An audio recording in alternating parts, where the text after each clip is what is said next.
Plus de vols d'Air Algérie, confinement. Les réponses de Bekat Berkani.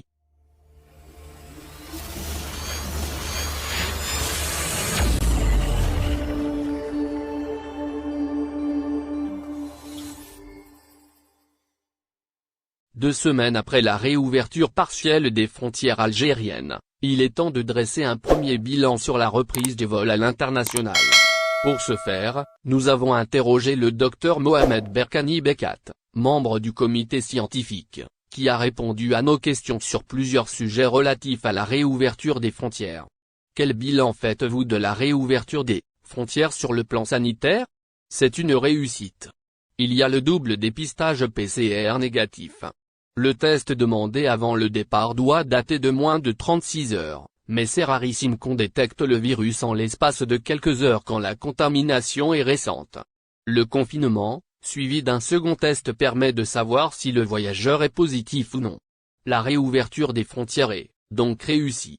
Mais il y a une demande pressante de la part de nos compatriotes à l'étranger. L'Algérie ne peut pas rester en confinement total.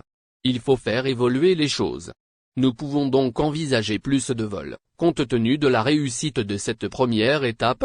Oui, il faut moduler la réponse. Quand on vient d'un pays à risque, il faut prendre les mesures dont le confinement sanitaire.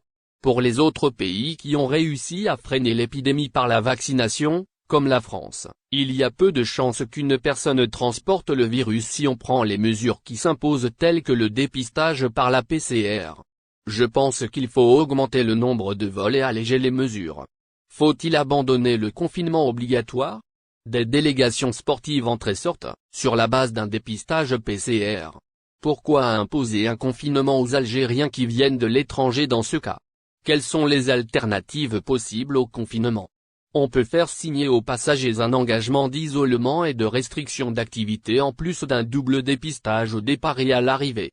C'est largement suffisant. À mon avis, et je n'engage personne, il faut que les mesures soient évolutives en fonction de la demande, de la situation sanitaire dans notre pays et des pays de provenance des voyageurs, de la capacité d'accueil de nos hôtels.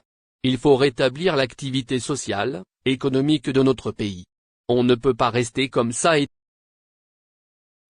Merci de bien vouloir activer la cloche et de cliquer sur j'aime.